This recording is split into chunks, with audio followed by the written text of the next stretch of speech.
The Adventures of Sam Spade, Detective. Brought to you by Wild Root Cream Oil Hair Tonic, the non-alcoholic hair tonic that contains lanolin.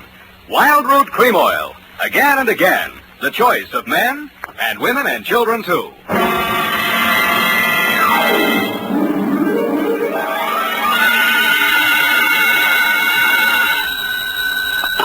Sam Spade, Detective Agency. Very important, sweetheart. Write this down. Yes, Sam. I have pencil and paper ready. Ingredients, colon, Punctuation or ingredients, Sam? both.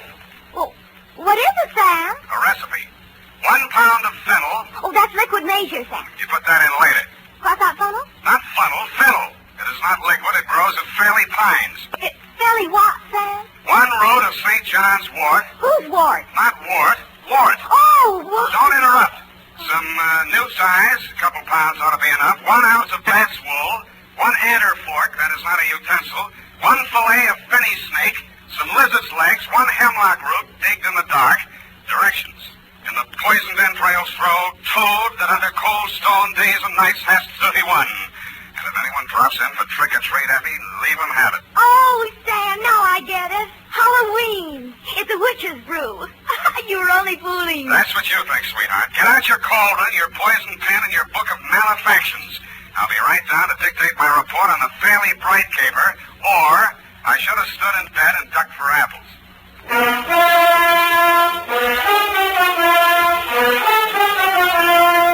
Dashiell Hammett, America's leading detective fiction writer and creator of Sam Spade, the hard-boiled private eye, and William Spear, radio's outstanding producer-director of mystery and crime drama, join their talents to make your hair stand on end with the adventures of Sam Spade. Presented by the makers of Wild Root Cream Oil for the hair. Are they saying this about you? There goes somebody who's really well-groomed. And that can go for every member of your family if they spruce up each day with Wild Root Cream Oil, America's favorite hair tonic. Wild Root Cream Oil grooms hair neatly and naturally, relieves dryness, removes loose dandruff. If your family hasn't tried it, get Wild Root Cream Oil in the new 25-cent bottle. You'll see why Wild Root Cream Oil hair tonic is, again and again, the choice of men and women and children, too. And now, with Howard Duff starring as Spade, Wild Root brings to the air the greatest private detective of them all in the adventures of Sam Spade.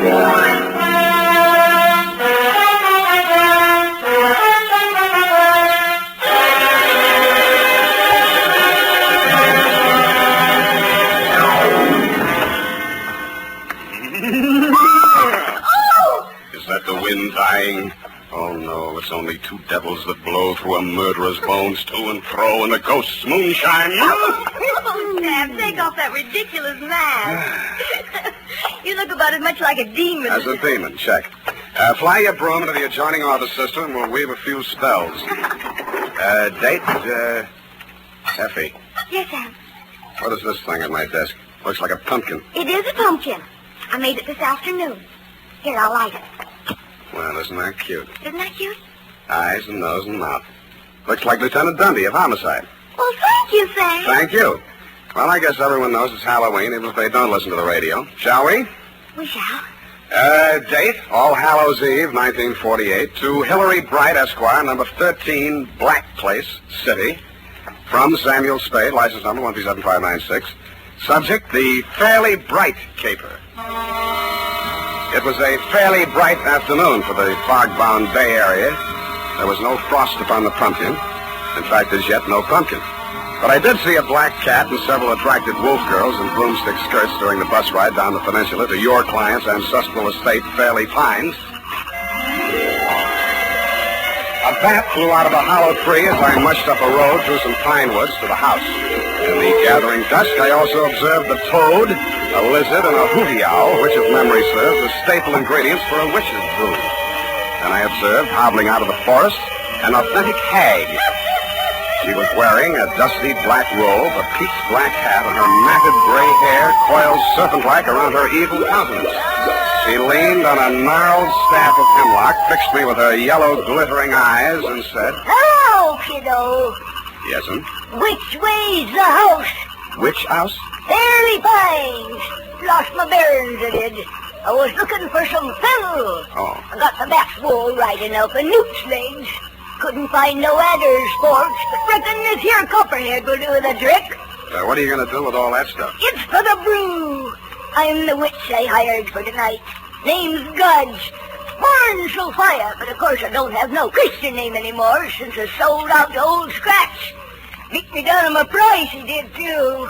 Look at that wart on my nose. What nose? Huh? The house is up that way. Mind if I walk along with you, pretty boy? I don't like girls. No, not at all, ma'am. No need to be afeared.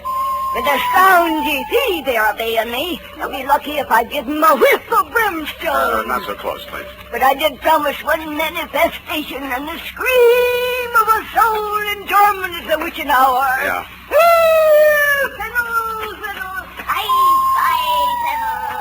Ready or not, Who is that? What's your hurry, sir? Where do I find Mr. Fairley-Bright? Oh, you're the detective, is it, Spade? Right. Oh, well, I'm Homer Langdon, attorney for the Fairley estate. Hold on, I'll take you to him. Sorry for that challenge just now. Been hearing strange noises around the grounds. You notice anything peculiar as you came up the road? Well, there was an old lady. I used the term loosely. Looking for Fennel? Yeah. That's the witch. Mr. Bright hired her for the party tonight. Takes her work kind of seriously, doesn't she? Well, you know how it is. Seasonal work. What does she do between Halloweens? Claims she hibernates. Gadapedia. This is Fairley, Spade. She's eccentric. Don't let her know. Check. Oh, here I am, Homer. What was it you wanted? Oh, it's the man from the catering. No, Ophelia. This is Mr. Spade, the detective that Mr. Bright employed. Oh, well, about that recipe for the aspic. Cook says she's never heard of putting fennel and lizard's claws in a tomato aspic. And Mr. Bright says hemlock is poison. You've got it mixed up, Ophelia. That's the recipe for the witch's brew. Well, anyway, the grocer says he doesn't stock them, so you'll have to garnish it with parsley. Ophelia, he's not the caterer. He's the detective. Oh! Well, keep your eye on those pumpkins. Mice, you know. Mice? You know, mice. Pumpkins? Where is that witch? I've got to tell her about the parsley. Oh, witch!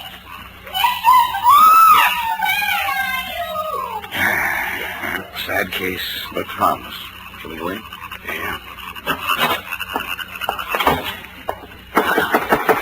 Now, watch his jawbone, Wilma. Oh, you've already broken his neck. Oh, why don't you hire an assistant? I don't like hanging him in the house anyway. We don't even know who he is. What are they up to now? Halloween comes but once a year. Oh, it's a skeleton, part of the decoration.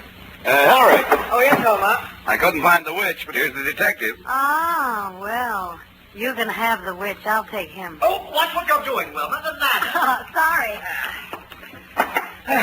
This just about completes the arrangements.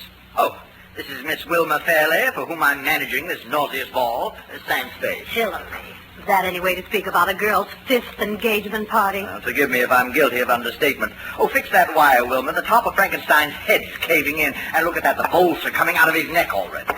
Oh, well, come along, Spade. And I'll tell you how you fit into this mess. See you at the party, Sam. In here, Spade. Privacy. I don't think we're quite alone, are we? 99%. This is Fairley fiancé number 5, Ralph Cram by name. Oh, wake up, Ralph. Don't bother. He started the party a little early? Before lunch. But can you blame him? If I weren't a teetotaler, I'd be out staggering around the woods with that witch. Uh-huh. Now, what exactly is my assignment, Mr. Bright? I want you to be present at this miserable party tonight and pretend to have a good time. Why didn't you hire an actor? This is a new kind of masquerade ball. Even I have a unique problem here. A Halloween party combined with a party announcing the engagement of a socially prominent young woman. Well, naturally, the press will be on hand. They always are at my parties. But I doubt if any of the invited guests will show up. That's where you come in. You're one of the uninvited guests. I don't get it. But it's very simply this. I have a reputation to maintain. I'm sure you have better things to do than read the society page, so I'll explain. I believe some ill-informed columnists have referred to me as the male Elsa Maxwell. That's not true. She is the male Fairley-Bright. Female, that is. Anyway, you're a professional party giver, is that it? Exactly. What's the matter with Wilma? Why won't anybody come to her party? Because everyone on the guest list is either a relative or a friend of some poor swain she has jilted on the very steps of the altar. Oh, now I get it. Exactly. Now, as to the party. Masquerade. Natch. What else can you have on Halloween? Figures. Yes. If anyone came, they'd probably be dressed as witches or pumpkins, which is dull enough in itself. But the Fairleys and their immediate circle will undoubtedly trot out their moth-eaten Beaux-Arts costumes. Old Langdon as Louis XIV, Wilma and her mother trying to look like Greek goddesses, and some old drapes from a Fanchon and Marco idea. What about the boyfriend here? Well, you can see how hideous it's all going to be. And Life magazine has promised to cover it. Well, I simply had to do something. What about the boy? I think it's the party idea of the year. 20 uninvited guests who will come as themselves. Who's my date, the witch? Oh, isn't she priceless? I thought of burning her at the stake as the grand climax of the evening. I've got matches. No, I decided against it. It's too messy. Well, it sounds like loads of fun, Mr. Bright, but I'm afraid you called the wrong detective. Now, Go wait out. a minute, please. Hear me out. Now, there's method in my madness. I believe I mentioned 20 uninvited guests. Who are coming as themselves, yes. Exactly. Well, I've gone to a great deal of trouble and expense getting together a really colorful group. All authentic types. A gangster, a shrimp fisherman, a swami, 3 bubble dancers, a gypsy, a paroled axe murderer, a sandhog. Oh, that reminds me, I must see whether the blubber arrived for that Eskimo they're flying down from Nome. Yeah, well... What I'm getting at, Spade, is that with a collection of people like that, well, anything might happen. well, why didn't you invite the local police force? Oh, they're coming in costume, of course. Good, then you won't need me. Besides, I get $800 a day in expenses. Mr. Spade, at the last party our local chief of police attended, the guests were held up and robbed of $50,000 worth of jewels, including the chief's gold bag. So, you see, we do need you. Hey, what's that? Oh, go back to sleep, Ralph. It's only the guests arriving. I get $1,000 a day.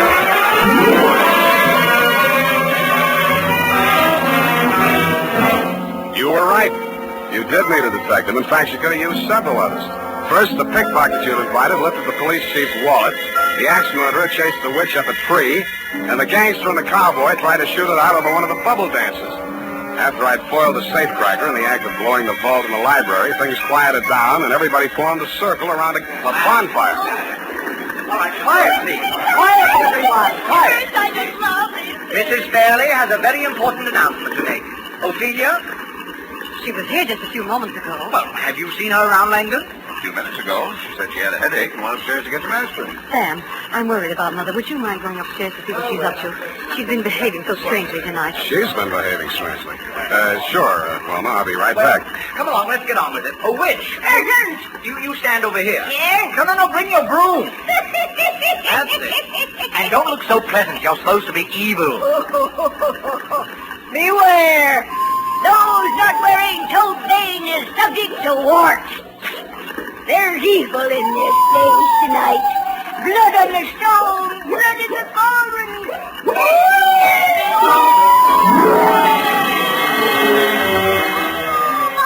I hated to miss the manifestation, and I hoped I'd get back in time for the scream of the soul and torment to which it promised earlier in the evening.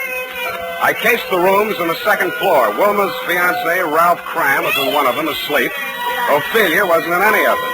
But in one of the bedrooms, I found something that puzzled me. A rope made out of bed sheets dangled out of the window, but the window was closed. I walked over and opened it. The witch was still at it. I couldn't see the merry little group around the bonfire, but where the firelight glowed against the tree trunks at the edge of the woods, I saw a white-robed figure crouching in the shadows. Then I heard it.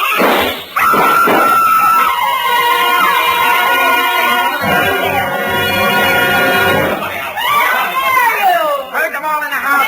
Want a hand. Don't let any of them get away. Right, Chief! All right, folks, you'll have to step inside. Why? Come on. It's Wilma, Spade. She's dead. Somebody shot her. She was sprawled on her face at the foot of a big pine tree at the edge of the clearing. A single slug had entered her body just below her left shoulder blade. If this was part of Mr. Bright's Halloween production, I thought he'd overdone it just a little, because she was dead. As nearly as I could reconstruct it, Wilma had been standing outside the circle of people grouped around the fire, as if somebody in the woods had called to her and she'd left the group to investigate. She'd been facing the fire when she was shot. And what about the 2 shots that had missed her? If the killer had been aiming at her and missed, he couldn't have avoided hitting somebody else in the crowd. I went back to the house to check the guests. All there, unwounded and accounted for, except the witch. According to the local chief of police, who was rapidly turning into a toad, she had flown away on her broom. I checked my nose for warts.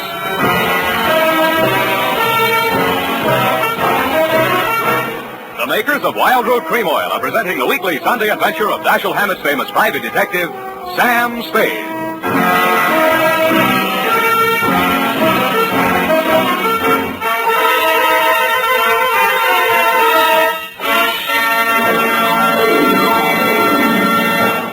Now, here's important news on good grooming. If you want the well-groomed look that helps you get ahead, socially and on the job, listen. Recently, thousands of people from coast to coast who bought Wild Root Cream Oil for the first time were asked, how does Wild Root Cream Oil compare with the hair tonic you previously used? The results were amazing. Better than 4 out of 5 who replied said they preferred Wild Root Cream Oil. Remember, non-alcoholic Wild Root Cream Oil contains lanolin. It grooms the hair naturally, relieves dryness, and removes loose, ugly dandruff. So if you want your hair to be more attractive than ever before, get the generous new 25-cent size of Wild Root Cream Oil, America's leading hair tonic, on sale at all drug and toilet goods counters. It's also available in larger economy bottles and the handy new tube. Get Wild Root Cream Oil, again and again, the choice of men and women and children too.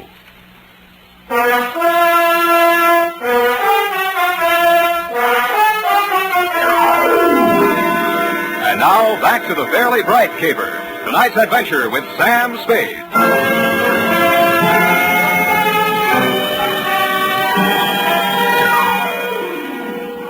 By dawn the next morning, Aloysius Becker, boy police chief, still hadn't sweated anything out of his 20-odd suspects but yawns. The family lawyer, Langdon, had an old gun permit, no gun.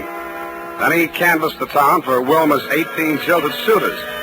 They were all alibied to their wives and children, which knocked that angle out. She carried no insurance, nobody stood to gain anything financially by her death, and nobody but you, Mr. Bright, actively disliked her.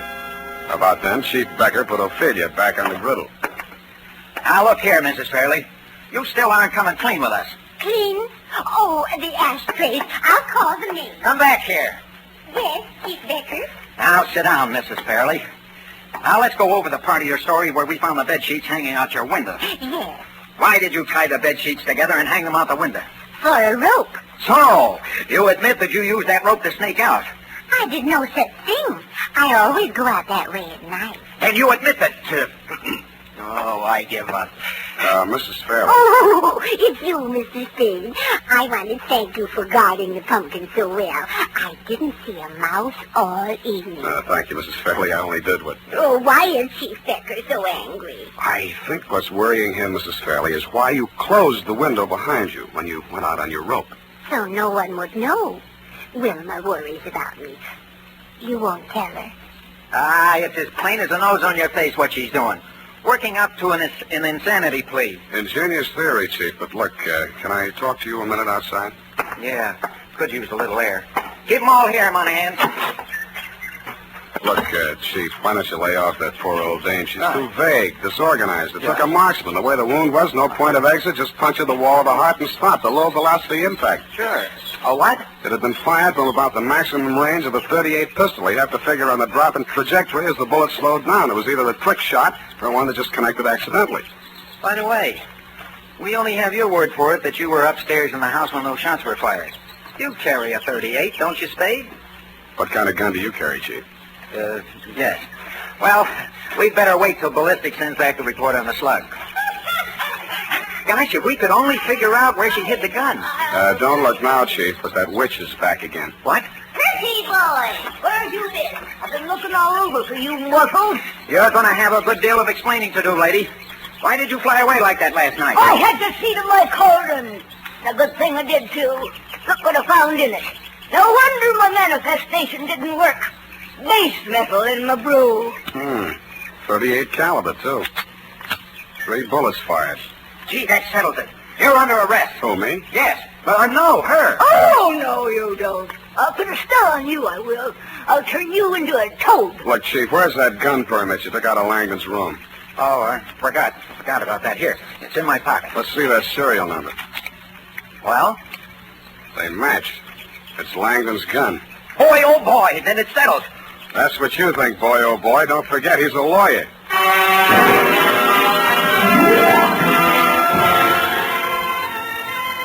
I headed for the woods. I found the spot where I'd seen the figure in white crouching just before the shots were fired. A little way back in the woods, I found footprints. French heels, short, mincing stride. Following along behind them was another set, flat soles, long, manly stride. The mannish footprints followed the feminine footprints almost to the clearing and then stopped. The feminine footprints went on straight to the spot where Wilma had fallen. I knew that no woman had been over this trail since the murder except the witch, who probably had cloven hoofs. Her cauldron had vanished, but the fire was still smoldering. I kicked through the ashes. I didn't know what I was looking for, but I found it. I raked it out with a stick and prodded it. The blackened outer layers crumbled away. It had been a raging bonfire, but there are few things harder to burn than a telephone book. The middle pages were yellowed from the heat and seared around the edges, but they were still intact. There was a hole punched in the middle of each page. Feminine footprints right up to the X that marked the spot in the phone book through which a bullet had been fired. I had a hunch the ballistics report would prove that Langdon's gun did not fire the fatal bullet. I was right, but for the wrong reason.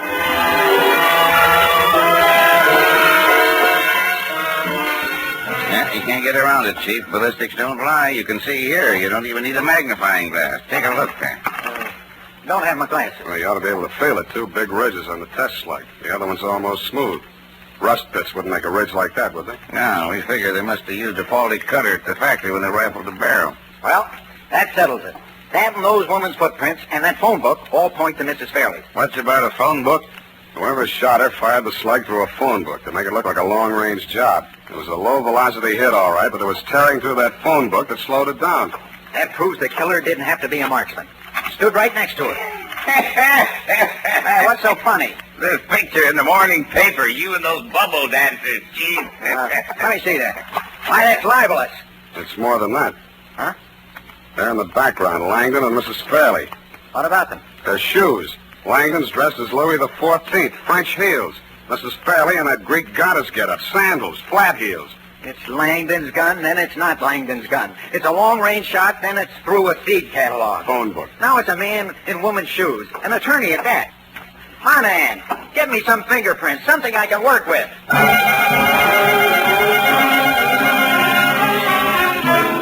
I didn't blame the chief. My somersaulting clues were getting me dizzy, too. So far, Langdon, like the good lawyer he was, had kept his mouth shut, which meant nothing one way or the other. That was smart. But he disposed of his gun by throwing it in the witch's cauldron, which was stupid. A, because it was sure to be found, and B, because there was no reason for hiding it anyway. But two stupids sometimes make us smart. If he wanted it to be found, he must have had a story ready in case he had to talk. If I were in that spot, my story would have been that I fired those shots into the woods after the fleeing killer. But I didn't know how I would explain the fact that only 3 shots were heard, one of which killed Wilma. Then I thought of those 2 ridges on that test slug. 2 ridges, 2 shots into the woods. This time I did know what I was looking for. They were buried deep in the soft trunk of a pine tree near the ground. I dropped to my knees and dug. I got the first one out and was looking at it. It was a misshapen hunk of worthless lead. Something embedded in the side of it glittered in the sun like a diamond. In fact, it was a diamond. And it stopped glittering. Something behind me had come between it and the sun. I flopped on my side and rolled over. I grabbed his legs and tripped him. Then I saw his face. It was Langdon. I was halfway to my feet when his foot caught me where it hurt and my legs doubled up. I tried to keep moving and get my gun out at the same time. He was on his feet again before I was, so I fired without aiming from flat on my back. It only scorched his coat, but it stopped him a second. He swung his gun up, and I got ready to jump him. But I didn't have to. A pointed black hat rose up out of the brush behind him. Something flashed in the sun, and he collapsed. Put a spell on him, I did.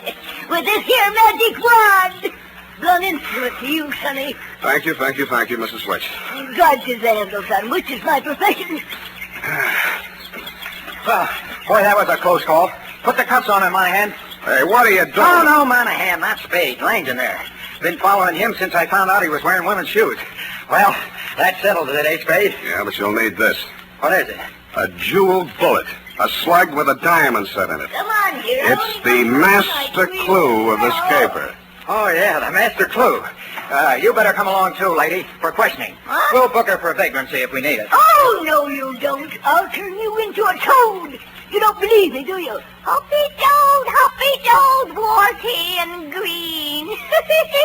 Feel anything? Well, on second thought, I reckon she's harmless, poor old soul. So, indeed. Ain't got any. I sold out to Old Scratch 30 years ago come next Halloween. See you then, Sonny. Go home and gargle.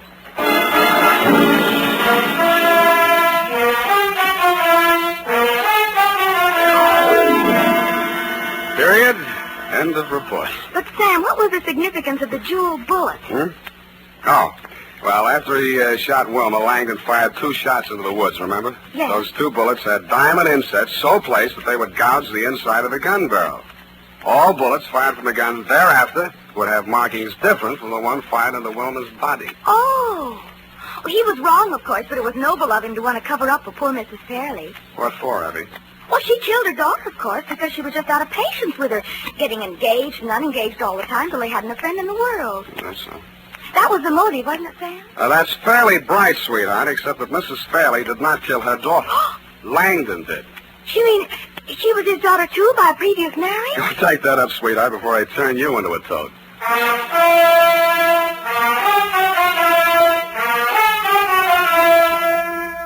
And now, listen to this. For here's a good tip. Spruce up right, spruce up now with Wild Root Cream Oil Hair Tonic. Wild Root Cream Oil grooms your hair neatly and naturally, relieves dryness, removes loose dandruff. Get the 25-cent Get Acquainted bottle or the large economy size. And ask your barber for a professional application of Wild Root Cream Oil Hair Tonic. Again and again, the choice of men and women and children, too. Well, here it is, Sam. Of course, you know best, but Mrs. Fairley was the only one with a motive. And that Mr. Bright was secretly in love with her and wanted to marry her himself. So he killed her. That was Fairley-Bright. Oh, her fiancé. What happened to him? He woke up and went home.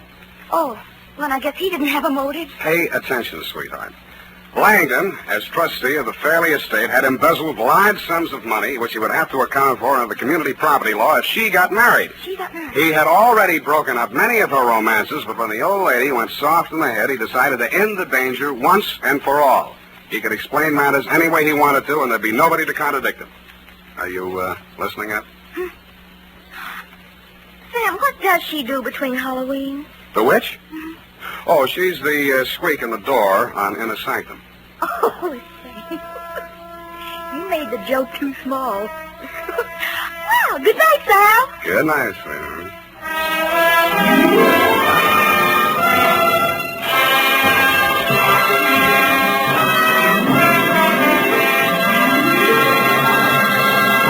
The Adventures of Sam Spade, Dashiell Hammett's famous private detective, are produced and directed by William Spear. Sam Spade is played by Howard Dove. Lorene Tuttle is Effie. The Adventures of Sam Spade are written for radio by Bob Tallman and Gil Dowd. Musical direction by Lud Gluskin with score composed by Renee Garrigang. Join us again next Sunday when author Dashiell Hammett and producer William Spear join forces for another adventure with Sam Spade.